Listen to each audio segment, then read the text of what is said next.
It's simple, really. Great stories with a good cup of tea. It's the Tea with Mike show. Please welcome to today's episode of the Tea with Mike show, Connor and Corey Goosens, two brothers who founded and run the commercial videography and content creation company Flying Goose Media. Welcome to the show, guys. Yeah, thanks for having us. Awesome. So we're just gonna jump right into this. So let's start with a very broad question. So who's the oldest? That would be me. That would be me. I'm the older one. If you can consider 18 old, I mean, you can obviously 17's a little younger, but yeah, I'm the older one. And do you guys have any other brothers and sisters? No, just us. Amazing. So I'm actually the oldest sibling too, and it seemed to me growing up I was always the one that got the most blame for things that I did wrong. So I guess Connor, do you feel the same way? Yeah, 100%. You know, there's a lot of things I couldn't get away with that I think Corey can, but you know, I'm not, you know, I'm rooting for him, so it's not a problem. So more formally, Connor, what was it like growing up for you as the eldest? Do you think people had different expectations of you? I think a little bit. I think me and Corey were always very close in school smarts and stuff like that. I think being the older one, I mean, when it comes to video, like we were both into it around the same time. We were like, when I was one age, he was the other age. So I think a lot of the time we were, you know, we're at that age gap where we're more like equals. So I think it was nice. Corey, on the flip side, what was it like for you growing up as the youngest? Oh, it was well, it's tough to compare to being the youngest, but I felt like some of my expectations were risen a bit to being compared to the older brother, but besides that, it was pretty good. And did you guys have similar friendship groups, or is that something that you kept quite different? Yeah, quite different. Mm-hmm. I think we were at an age difference. I mean, right now I'm 18. Corey just turned 17. We're at that age where it's more like we're equals, less of like one person's always looking up to the other. Like I think it goes both ways where, you know, we learn a lot from each other and stuff like that. That's probably true the more that I think about it, because the age gap between me and my sister is 7 years, so that is a lot wider of an age gap than you guys, for example, For right? sure. Mm-hmm. And are you guys quite competitive? Is there any sibling rivalry? Yeah, I don't really think so. I think being in early on when we were both in the creative space, making like, you know, whether it was Instagram videos or YouTube challenge videos, I think when we were starting off, it was always just we both had the same hobby and passion. And when it started to become something competitive, that's when we kind of, you know, joined forces and became other people's competitor and partnered up. We each had our unique style, so that we each had our benefits. So it wasn't really we were competing in the same platform per se. And so could you tell us a little bit about your childhoods, like where you grew up and where you now call home? We grew up our whole lives literally up until like 2 months ago in Sylvan Lake, until just recently we moved into Garden Heights in Red Deer, which is really nice because like 90% of our jobs are in Red Deer, so it saves us a lot of mileage, which is good. Yeah. Always got to be business savvy here, you know. You got to watch those cars. And I think in Sylvan as well, we were in the same house for me, I mean, since Corey was born, for me, my whole life as well. I think it was a nice change of pace to switch to Red Deer because, you know, we're starting to really get into the phase where, you know, we're really doing the business full time and being a lot closer to a lot of clients and, you know, trying to expand our network here has been a great thing as well. Something that I personally have really enjoyed is I now have an office space that's different than like a sleeping space. For me, it was always like hard to, you know, work on my computer right next to where I'm like meant to relax. And it was like especially in the same room my entire life, it's been nice to kind of get out of that and, you know, feels like a fresh start almost. Yeah, that's the problem that I kind of have at the moment. it's everything's in the same space. So it's always a challenge, especially if you're working like late nights on projects. It's like, and you don't want to get up, and yeah. 100%. Okay, so today's tea fact for the episode is pouring milk into the cup first was originally the way to make tea. This was so the heat did not break the delicate china cup. However, as we know, this is not the case with modern day teacups. And that comes from teahow.com. 100 facts about tea. Do you guys like tea? I'm not a big tea drinker, but occasionally I like it with a decent amount of lemon, but besides that, yeah, not typically. You guys are all about the coffee? I personally don't drink. I think I've maybe in my entire life had like 2 sips of a double at Timmy's. I'm not a coffee guy myself. I'm a pre-workout kind of guy though. That's how I get my caffeine. So I love it. So I can hands down probably say that I would drink more cups of tea in 2 days than you guys have drank in your lifetime. Yes. I love it. So I thought we'd find out a little bit more about each of you, like individually, and then we'll dive a little deeper into Flying Goose Media. So for this next little segment, let's go about 60 seconds on the response. Let's keep the energy up. So Connor, can you tell us a little bit about your childhood and some of your favorite memories of it? Yeah, so growing up, I think one of my as far back as I can remember and what is documented, I guess, is I was always just making videos. Like as long back as I can remember, my earliest memories are, making smoothie challenge videos, exploding watermelons, making a vlog of like Pokemon Go, like just stuff like that. And I would do it with a lot of my close friends back then, and we would just do videos together all the time. And those are some of my fondest memories as a child and they're all online visible to this day, where it's just a library of like my childhood documented. And I think that's some of the best memories I have. And do you ever go back and watch some of these early creations? I do, and for some reason lately, it literally happened right before this while we were making something to eat, but like for some reason now I'm getting me and all my friends are getting recommended these videos on YouTube again. So we're getting like recommended like smoothie challenges from 2015. But I go back and watch them all the time because I think it's really cool to see where we started, and it's really cool to see 12-year-old 13-year-old me like doing stuff like that with my friends. I think it'll be really cool even farther down the line to look back on. Nice, man. And then same again for you, Connor. Well, what about your childhood? Some of your favorite memories? I guess you're still sort of in your childhood, almost nearly out of it. Oh, yeah. I'd probably have to say I used to work at a gym in Sylvan Lake, Best Body Fitness. That was probably one of my favorite childhood memories, was not only working out there, but becoming really close with like every single member. And just like Connor as well, lots of the video stuff was a highlight, making like action videos, blowing each other's heads off and that kind of stuff. It was pretty fun. Nice, man. And so what are some of the skills maybe that you learn at your first job? First filming job? No, at the gym, maybe in terms of like communication skills, that sort of thing. Oh, yeah. It definitely brought me out of my comfort zone, because the boss, one of the rules were we had to talk to everybody that came in and out of the building. So that definitely brought up my confidence when it came to starting conversations and whatnot. So, Connor, what were some of your favorite and least favorite things about school, and why?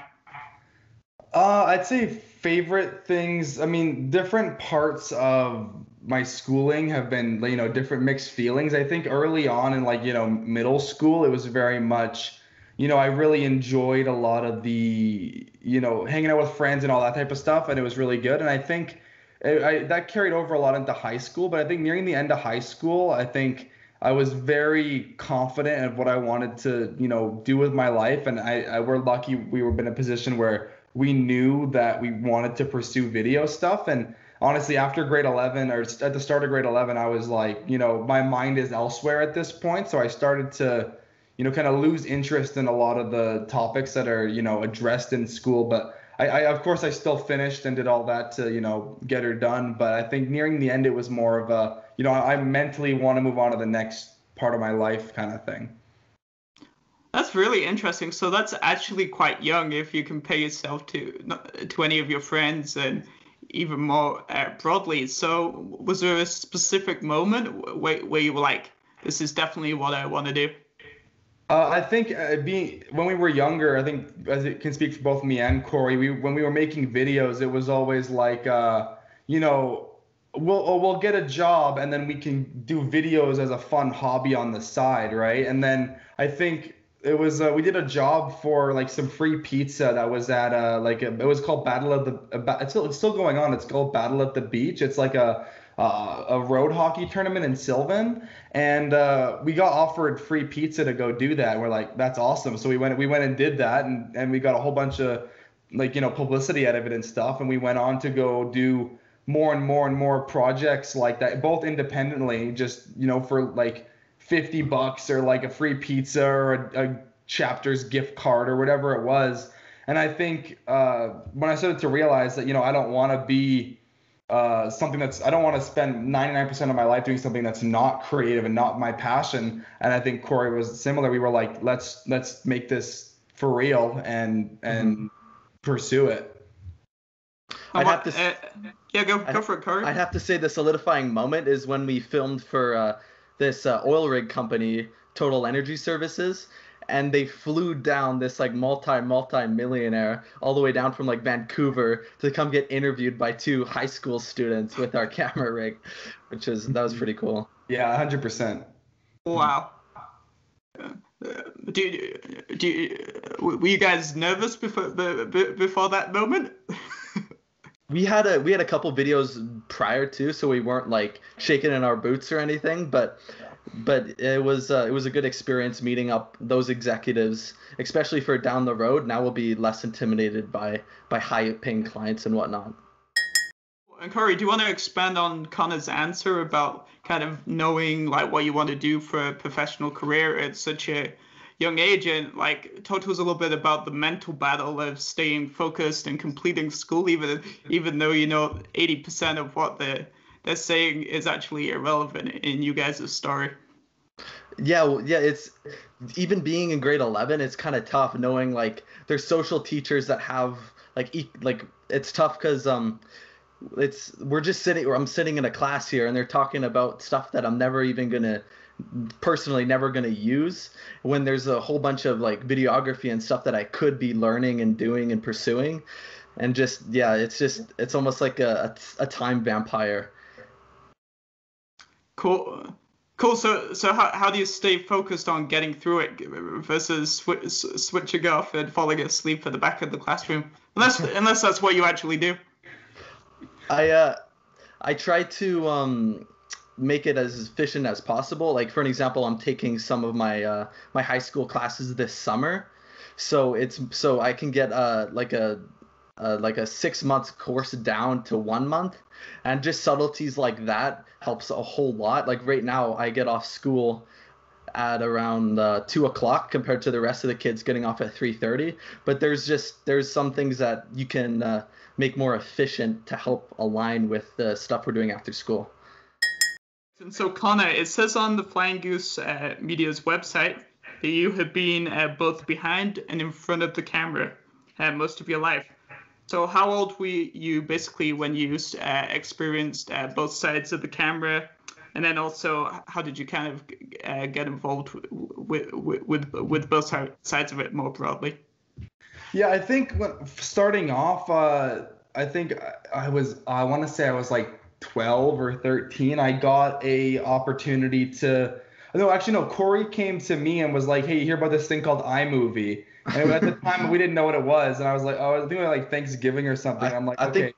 I think we were close at about 9, 10 years old. Yeah, honestly, yeah. I'm still using iMovie to edit the show.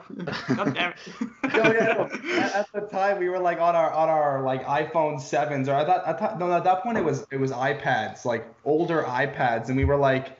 Corey showed me iMovie around the time that it was like becoming more popular on like, it it wasn't Video Star anymore. It was like things like iMovie. And around that time, we started using the automated trailer builder on there. So I would just start for in front of the camera. We both started doing like trailers for movies that didn't exist. I remember one I would do was called like The Evil Mailman. It was just me like vlogging, and it was me like running around with like a Cheerios box or something. But like things like that. I think that was the very first video I ever made. And then going from there, it was more, more and more and more just, learning the software, and then, gradually going up from there. But I think I was in front of the camera. I mean, and I do still plan on it in the future, but I mean, early on, it was pretty much all in front of the camera. And then when the business officially started, it's like, my skills and focus was more on the back end stuff. What's been what's been your most memorable experience in front of the camera, and why was it memorable? Oh, there's so many to think of. Probably. Oh, I don't know. If in that period, like pre-Flying Goose Media, I think one of the coolest ones. I'm trying to think here. Yeah, no. We did some ones where we would explore abandoned places. Some real troublemaker stuff. Like we wouldn't like break in, but we were definitely trespassing, and we would explore. Like there was a water park in Sylvan, I'm sure a while ago, and they ripped it down in like 2016, I want to say. And me and one of my friends thought it'd be cool to, hey, let's go in there and let's film, let's make a vlog of like exploring this place that no one's seen in this state. And that video got 20,000 views on our YouTube channel. And then it's a long story, but it actually got re-uploaded by somebody else on like a top 10 abandoned places channel and got 24 million views. And we got no credit or anything. We found out about it because I was subscribed to the person that stole the video. And it was like ironic. Huge. Exactly. It was some big, huge, like top 10 channel with like 2 million subscribers. And I think that was really cool because, I mean, I didn't have anything to show for it, but it was one of those moments where it was like, that video in itself was such a cool experience, just with me and my friend with our iPad and like a little Joby Gorilla Pod walking around this abandoned water park. I think that was really cool. How do you think your experiences in front of the camera translate and help you in your work a little bit more behind the scenes with the camera? I think one of the main things is, I've been around a camera for so long of my life that, I understand also that some people aren't even close to that level. Like some people that we work with are, when they were born, cameras weren't like, easily accessible, or even just, to be on the ones on your phone and stuff. So I think one of the things that's really helped us is when we do like interview stuff, or we're doing anything that has to do with audio, or we're recording somebody else. I think we understand both sides of it, where we can, help them feel natural in front of a lens, and, like not feeling they're staring into like a black hole, and, telling them like, everyone's like this when they start, it's not easy to stare into this lens and tell your life story, but like things like that, I think have been a really big area of overlap that's helped us out a lot. So finally, for now, what were some of the most challenging skills that you had to learn to be successful behind and in front of the camera? I think one of the skills that we had to learn was, I don't know, I think for us, I mean, at least for myself, when I was doing like the YouTube stuff, like I knew that, I had to be concise with what I was making, like everyone back then, at least in my, grade, had a YouTube channel, whether it was gaming or whatever it was. For me, it was always about, trying to make the videos like quality over quantity. And I think that was one of the biggest lessons that I learned then, that like, I didn't make every video count, because if one person comes and sees one video and it's that one you didn't put all the effort into, you're missing out on a potential, I mean, now it's a potential client, but back then it was a potential fan, right? So that was one of the main lessons I think I learned, at least from, putting my content out there as myself onto a platform like YouTube. Okay, so let's bring Corey back into the conversation. So Corey, It says on the Flying Goose Media's website that you had been mastering special effects from a very early on in your life. So can you tell us a little bit more about what inspired you to learn more about special effects? So, yeah, so right after we learned like basic video editing on iMovie, I always thought that like it was funny to like have like fights and stuff with my friends, like, but actually made it look really good. So just after we learned about iMovie, I found this app called Action Movie FX, which lets you add like muzzle flashes and like blood splatters and all that kind of stuff. So I was probably about like 9, 10 years old, and they were actually really well, like realistic looking at the time. I just thought it was so funny. So we made compilations of like my brother and I and some of my friends like having like these like Nerf wars, but we're shooting actual bullets and whatnot, which was a lot of fun back in the day. How old were you, I guess, when you first began to learn about editing and creating these special effects? And how did you learn them out? Did you watch tutorials on YouTube, or did you just start experimenting? At very first, when I like discovered iMovie, it was mainly experimental. But as it went on, like the more advanced per se, the more you needed to know like the why behind the effects to make them look more realistic and not just like placed in. Then can you tell us a little bit about some of the earliest special effects that you personally created? I know you touched on it briefly, and then how you captured them on video, and then what skills did you have to learn to be able to capture them on the video? So I remember 8th grade, I was in a film class, and I already knew way more than my peers about video. So my friends and I, we edited Shia LaBeouf. Do you know who that is? I don't know, but you can fill me in. He's an actor that was in the first Transformers. Anyways, we edited him into the video, and then my friends and I, being the gory kid I was, we sliced his head off. But anyways, the effect that I needed to learn to be able to accurately make his head fly off his torso, we actually use that effect called masking transitions quite often when we're making videos now, which literally is like a staple one of our effects, which is pretty cool. So what's the most challenging thing about learning special effects, and why? Oof, that's a very good question. The most challenging thing about learning special effects. I probably like anybody can really throw special effects into the video, but to make them look like real, that's probably the toughest spot. Like definitely lighting would be one of them. Trying to match, like if you're bringing in like a third party element into the video to have the lighting match, that is one of the toughest things of making something look realistic, as well as the sound design. On lots of our videos, we have a bunch of whooshes and swooshes every time there's a cool transition. So that's another aspect of making it not just placed in, but more realistic as well.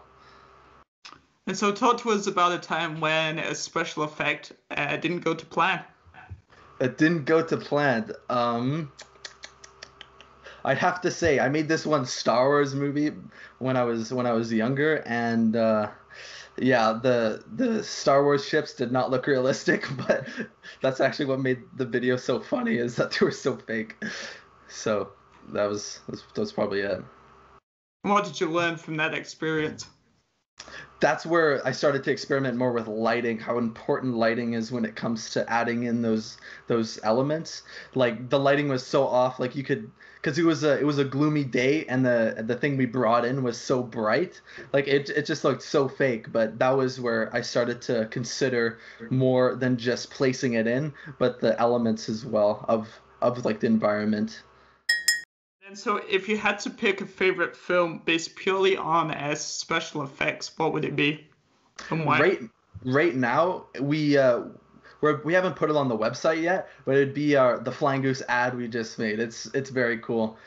The reason why I would probably say that's our best is because we went full out on the video with so many cool transitions, and we even tried transitions we've never done before, like the intro shot. It shows the editing monitor from a distance, and then literally goes into like the like the viewer in the corner, and that clicks into the actual video. Just the subtleties like that. It was very fun editing. So, cool. And so when can people see this compilation of work? Probably in the next like 2 to 3 months roughly. There's going to be a huge like makeover on the website, and we're just waiting till we have all the pieces to make it complete. So on your company's website, it says that you have a successful history of operating drones. So how did you first become interested in flying drones? Oh, I think when I first started, I think I was like, it was 2016. I had just saw an ad for the DJI Mavic Pro, which had just became like announced and available for preview. And at that point, that drone was like $1,800, and I'm like, at that point I was in grade 8. Corey would have been in grade 6. I think it was around then.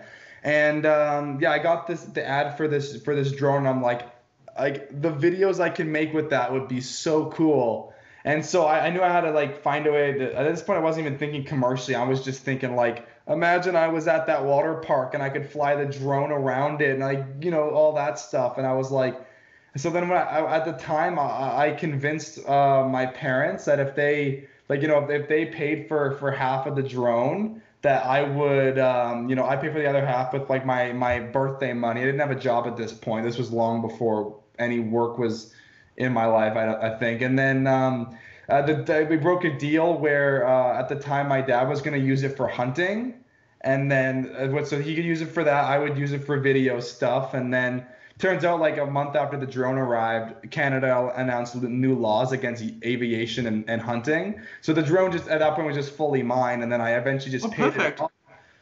What? Sorry? Oh, I said perfect. Exactly. It worked out great. It worked out great for me, and then the drone, honestly, like between all the stuff me and my brother were making at the time. That drone, and it's the same drone we still have to this day, and like DJI was so ahead of the curve with the Mavic Pro, and that drone, I think single-handedly, like when we actually like started doing things professionally, like it propelled us on such a insane height, because realistically at that point nobody around was doing aerial stuff, and around then when I was doing it for fun, I was getting good at flying it nice and smooth and professionally and stuff. And when we actually started like advertising we offer drone services, that's when the business like was that was another big moment where it was like, this is the real deal now. Mm-hmm. Hence why it's called Flying Goose Media. Good one. Mm-hmm. Yeah, so I've actually flown a drone once, and it was very challenging, trying to judge the speed, like how high do you take it in. Yeah, obviously probably not doing it in the safest of settings, in a park surrounded by houses. So Connor, what's the most challenging thing about operating it, and what's some of those skills that you may not necessarily see that you need to have to be successful at doing it? I think one of the smoothest things, anyone can, if you've played a decent amount of video games or whatever, you can get the controls of it physically down, not too hard. Like taking off, landing, those are skills that take, not extremely long to learn on a drone like the one we have, or the one that I'm talking about, the Mavic. But it was skills like, being able to do an orbit. So like, a semicircle of like a property or a restaurant or a boat or something like that. And, being able to actually get good footage out of it was a whole nother thing. You see like we see videos all the time on our feeds on even personal stuff where, the drone, yes, they're flying the drone and, it's not crashing. So that's good. But like if the camera itself is the part where you need to really be engaging with what you're filming, because, if the drone's jerking all around the sky and you're not getting the actual shot, it doesn't matter how good the drone is flying if you can't get the camera to yield the results that you want. I saw in my feeds, I think this was someone in the US, like there was a drone video and they flew the drones basically through a bowling alley and then back out to like wherever the video like starts. And I was like, that's incredible to be able to do that in like one shot or like one take, right? Yeah, that's actually funny you mentioned that because I've seen that bowling video, and we haven't really publicly, made it like a big announcement yet, but we recently have. So that type of drone is a different type of drone. It's called FPV drone flying. It's the type of drone flying where you need to wear VR goggles and fly the drone. The drone can do front flips, back flips, side flips. Literally, the amount of stuff you can do with it is crazy. And these drones weren't commercially available up until 2 months ago. But just like, I mean, 2 months ago, right the day they came out, we invested and got one of these drones, and we've been practicing all the time in the simulator and all this stuff to try to perfect our skill at it, because it's a market that it doesn't really exist right now. So our goal is to be at the forefront of that. And yeah, videos like that are absolutely so cool, because I mean the drone, the one that we have, it's a DJI FPV. It goes 150 kilometers an hour, and it's absolutely insane. It looks scary, like it's intimidating. It's pretty cool. So have you ever done a drone flight that didn't go to plan, and what was it and how did you learn from it? I think the only time I've ever crashed the drone, and it was, I luckily, or actually, we've had like little bumps and stuff with drones. That one I'm mentioning right now, the FPV one, we were practicing it at our uncle's acreage, and I hit the tallest tree in the yard, and it fell all the way down, bumping, crashing. Luckily, that type of drone is modular, so it didn't, it was perfectly fine, brushed it off. But with our actually commercial professional drone, the only time we've ever actually crashed it was I stupidly attached a piece of paper to the bottom of it that said happy birthday, and I was trying to fly it over to one of my friends at the playground. And of course, when the drone stopped, the wind went down and it went up in the propeller and destroyed it, and I had to get it sent away for repairs. Luckily, it was under warranty, so it worked out. But that was like the one time where the drone actually like crashed. And that was that was just because I was being stupid. So we're lucky that we're both pretty skilled on it, where we haven't had any incidents yet of crashing or anything like that. So let's go with Corey. Just in like 30 seconds before we get into Flying Goose Media, what are some other hobbies that you kind of have outside of video? Well, special effects?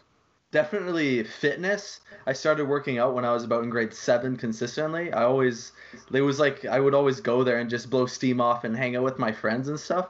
But besides fitness, oh man, I love guitar. It's so much fun. But yeah, every day I try to get at least like 45 minutes of playing guitar in every day. And I started about 2 years ago, and right now I'm starting to get the results when I first started that I wanted, which is very, very fulfilling. How many guitars do you own? I see 4. 6. Okay, so yeah. that rack extends to 6. Okay.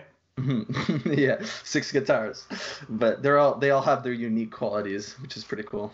And what about you, Connor? What are some other things that you like to get up to?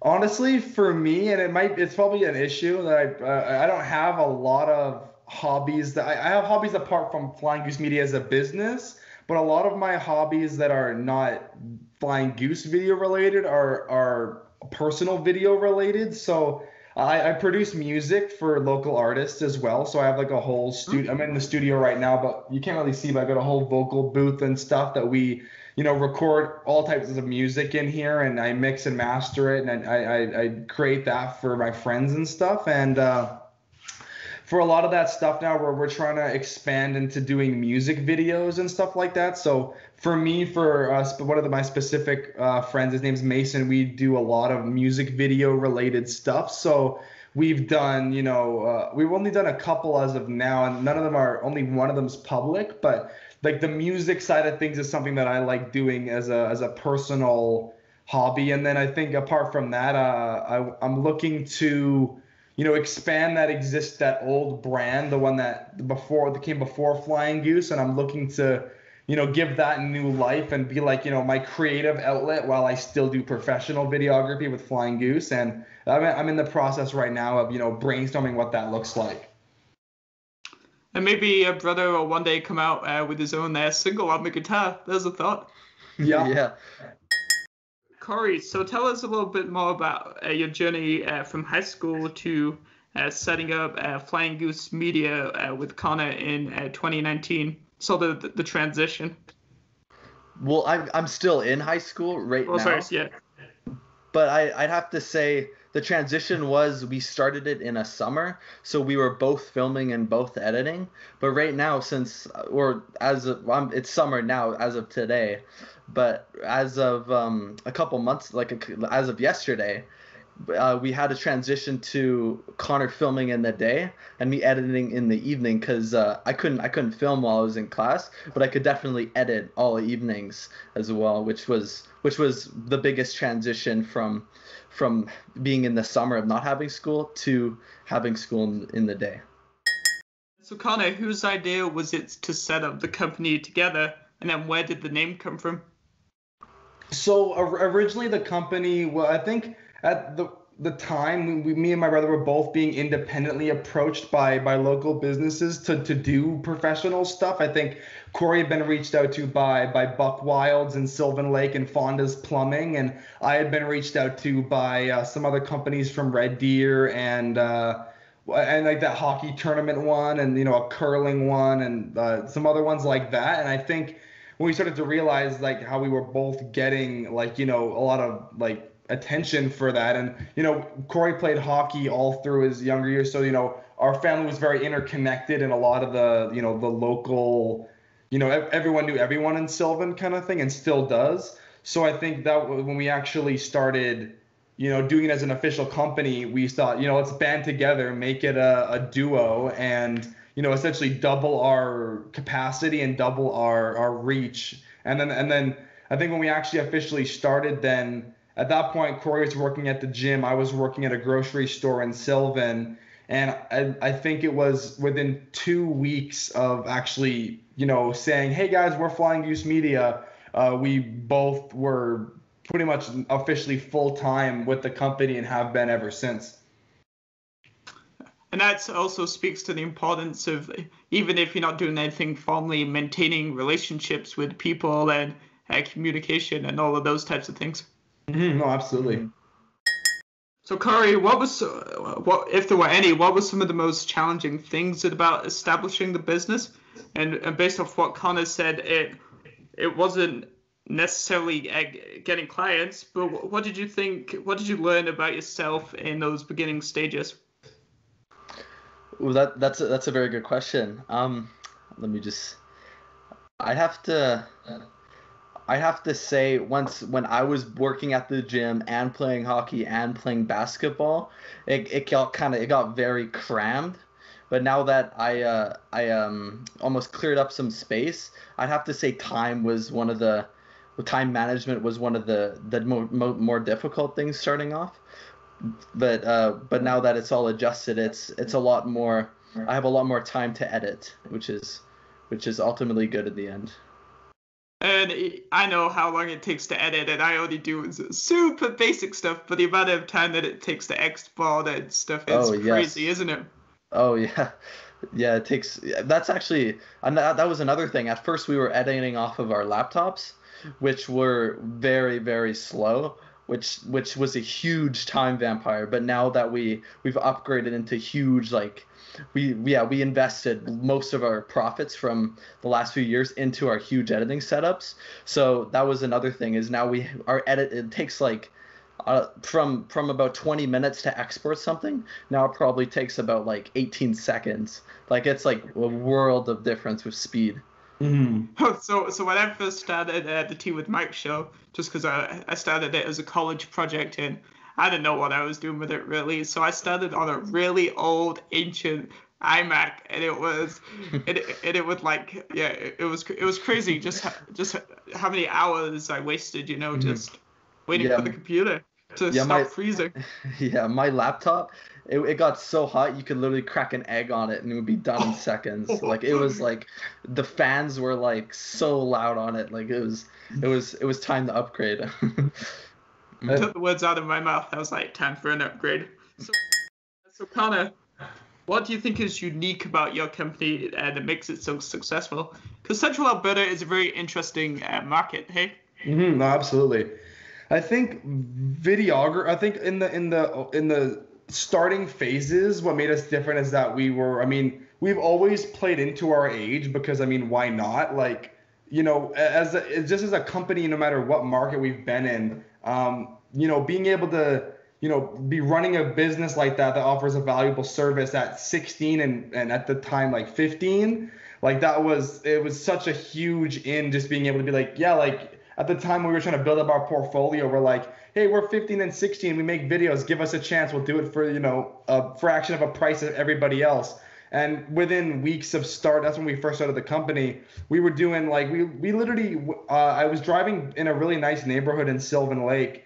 And I saw a house for sale in like one of the really nice neighborhoods. It was like $4 million house. Mm-hmm. I drove by and I saw that the sign out front had a phone number on it. It was sold for sale by owner. And I called the guy and I was like, hey, I have nothing to prove that I'm not like just a weird random kid. But I'm like, me and my brother are starting this company and we want to make a real estate video. Can we come film your house? We'll give it to you for free. And he's like, absolutely. So we went there like a couple days later. We filmed that house. That was our first ever paid, or like not paid, but like professional job. We filmed all that, and then that video they owned a company that did modern houses, and then they posted it, and even up until today, one of the things that really makes us different is that, Corey mentioned, in the next couple of months our ad is going to be making its rounds, but up until now, in the just over a year and a half our company's been a thing, we've spent $0 on actually advertising ourselves as a even though we're like an ad creation company in a way. It's all been word of mouth and quality referrals, and that's been such a huge thing for us that people, that's the best form of getting new clients. That every client that we get, we've never had a really a bad experience where everyone is, they know what they're getting. They know we're young guys chasing our dream. And I think when we do get clients like that, they're very open to our ideas. They're easy to work with, and I think that speaks in our product. Our videos compared to a lot of the local landscape, and even reaching farther across Alberta a lot, and it comes down to the editing primarily, but our skills and our style we feel is truly unique, and I think it speaks for itself in our videos. We don't really, a lot of the details, a lot of people, like Corey mentioned sound design earlier, that's a huge thing that I think, I've seen almost nobody else really do that type of stuff locally, or branching out even farther than that, and especially in the markets that we're in, like real estate and stuff like that. But when we start to, apply other elements from other departments and morph it together, all of our videos are unique. All of them look different from one another, but they also they all have so much character to them. It gives them, our videos have good replay value. They have good save rates, watch time, and I think stuff like that are all things that have contributed to our, upward success, and I think continuing to stay creative will be a key factor in keeping that trend. So Corey, I know I've joked around a little bit about it, but do you think that being brothers has had any part to play in your success, and why? Oh, that's a very good question. I would say like somewhat competitive, but to like the benefits of competitiveness. Like almost we would both film, so we'd go to Vancouver for an example, and we both get a bunch of footage to each make our own edits, but not in a negative way, but the competitiveness to almost have like a very cool video, like just by like it's not I wouldn't really call it competitiveness, but wanting to be the best per se, mm-hmm. that has positively impacted the product in the end. Mm-hmm. And then so on the flip side, what are some of the challenges of working with your brother? Challenges? Yeah. there's not very many challenges. It's very convenient that we're both in the same living space, and so we have lots of time to communicate like ideas and whatnot. But I wouldn't say there's any major downfalls or anything of sorts. And so, Connor, would you agree with Corey's assessment of your family and also professional working relationship? No, absolutely. I think the fact that, we're so on the same page, and, like, for example, like age, like I mentioned earlier as well, but like age just doesn't play a factor in our dynamic personally, and not like, Corey's very mature for his age and stuff. Like we're very much equals in all categories. So I feel like when it comes to business and stuff, it's very easy to, brainstorm, bounce ideas, be creative, and also, do things professionally, go to meetings together, all that type of stuff. And I think, like Corey mentioned, I think the what you call like the brother like battle of like the competitive side of it. I think, we've channeled it to be a huge benefit thing. Like Corey said, like, we'd go to a place like Mexico or Vancouver just for fun and build these like weeks long videos that we would make and like put all our effort into, and we would show each other, not like hey, this one's better. It's like oh, that's such a cool effect. Look at this effect I did. And it was like we learned so much off of each other's styles as well, and especially in the beginning. It was more collaborative, not necessarily competitive. So how have you developed as a company kind of since the early days? Because you said you've been around for about 1.5 years now. Yeah. And also, how do you evolve to keep ahead of the industry trends and things like that? Because you're only as good as your last gig, right?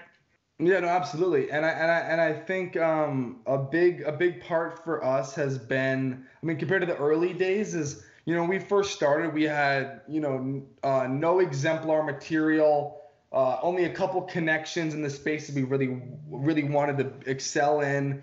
And I think one of the things off the start is we were doing videos, for us, like a certain price point compared to working at Sobeys was absurdly high. And we're like, oh my God, that's so amazing. And then as our product started to develop and we realized, how far we can bring this, I think we started to realize the true and understand the true value of what we have to offer and our expertise. And a lot of businesses are like trying to reach people that are Corey's age or my age, and being able to have that inside scoop and be like, I know what type of videos are going to do good on TikTok. I know what's going to be, get the kids excited for an event on, a car show or things like that.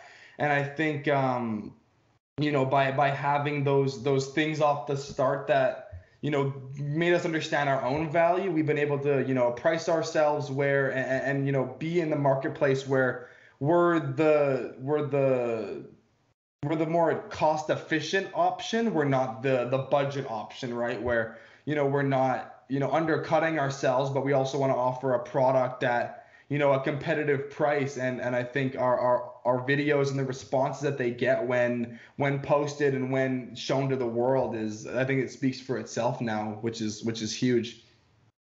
And anything that you'd like to add to that, Corey? No, he hit all the points.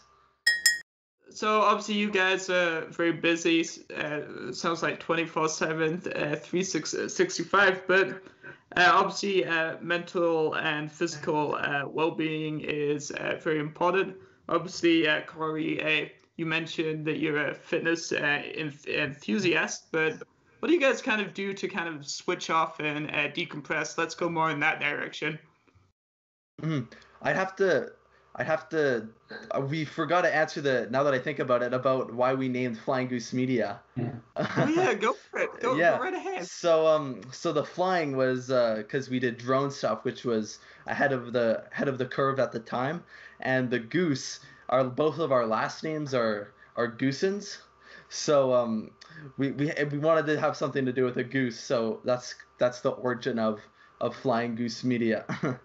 It's also nicely Canadian too, it's well, like yeah. It's not. We had a good conversation with one of our clients. His name's Luke Spicer. He owns Creative Concrete, and he had a really cool way to look at it, where if you want to, and this also answers the question that kind of skipped earlier, that's about expandability into the future as well, is, you want something that's like tied to you and is unique, but you also want something that's not like, Timmy's videos, Red Deer, you know what I mean? Like, we want something where, we want to expand all across Alberta and beyond, right? Like, we don't want to be just like, the local guys forever. We love serving the, Red Deer and surrounding communities, but we want to, really expand this. And I think having a name like that that's perfectly Canadian, but also subtly tied to us is also was kind of the perfect storm for that name. Well, thank you for bringing that up, because my mind missed it too. Okay, cool. So, yeah, let's go back to the mental and physical well-being thing for the second. So either of you can answer. It doesn't matter. It's I usually take some time to play guitar. That's my outlet at the moment. Like if my brain is getting kind of scrambled from watching a computer screen for many hours, just going over there and playing some cool riffs, just not looking at his screen but also being entertained in the corner, that helps a whole ton. Yeah, and then also, as mentioned earlier, the fitness thing, just getting away to the gym, sweating, getting some physical movement, or even going for a run outside even. But I'd have to say those two are my major outlets for well-being when it comes to editing. And nice. Yeah. Connor?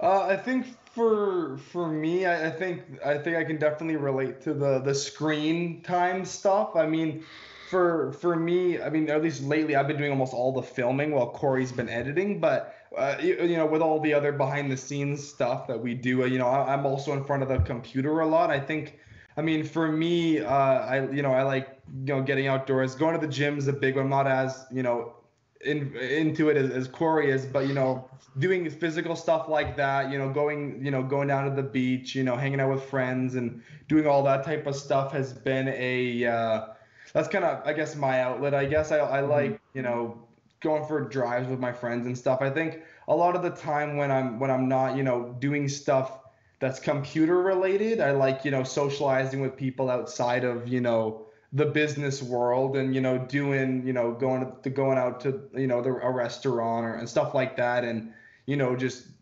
essentially living our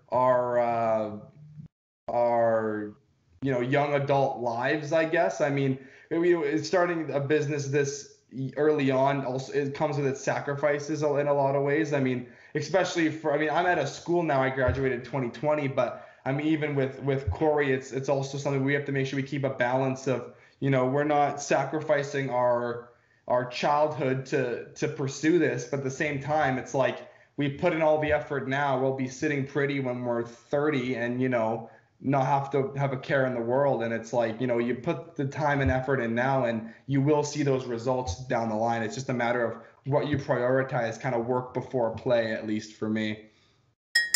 And so let's close out the show with, and you can both answer this. And I think you guys are great people to answer this question from your unique perspective of being so young, but yet making great strides professionally. So what is one piece of advice, let's start with Corey, that you would give to someone your age who is looking to get into a professional career that involves around something creative? I would just say to just get started. That's what I find most people are lacking. They just plan and plan and plan and plan, but they don't actually take the steps to actually pursue it. They're just almost in that skepticism phase, but to actually just start and like get out there, even if you're not good, but just actually starting is the main thing. Because once you start, you can build momentum, but if you never start, you're just stuck there, just planning and planning and planning until the years go on and you'll never actually get the chance. And then how about you, Connor? I think one of the main things, and I think this probably goes for me and Corey, because I think it shows, it's kind of about people in your life, but whether it's parents or friends or anyone like that, whether it's a creative profession or a business you're trying to pursue or not, I think you really, and most people don't even know what they want to do till they're like 30. Like I know like people, you have so much time. Like you don't need to corner yourself too early on. We're lucky we found something very early that we really love doing, but I think people need to really be content with the choices that they make for themselves. I know there's a lot of people, creative or otherwise, that will get discouraged, whether it's from a parent who's has expectations of post-secondary and wants you to be a nurse or engineer or a doctor, anything like that. And I think and there's nothing wrong with those professions if that's what you're passionate about, but I do feel like there's a lot of situations where people and great creatives and great thinkers are pushed into situations and discouraged from doing a lot of the things they want to do, whether it's friends being like, oh, that's dumb, why are you doing this. I mean, I know from personal experience, when I was working at a place at the grocery store, I would spend almost all of my paychecks on gimbals, SD cards, film equipment, transition packs online, and my friends, the people I was surrounded by back then would clown on it, and it would be like, why are you wasting your money on that? Look, I have this much in my bank account, or I have this much, I just bought this car, or I have this nice moped, whatever it is. It's like, for me, it was always like, I'm going to do what I believe in. I'm going to keep it to myself. And, if you like it, you like it. You don't, you don't. And I think you just can't be, cornered or pushed into a situation where you're not going to make yourself happy long term. And I think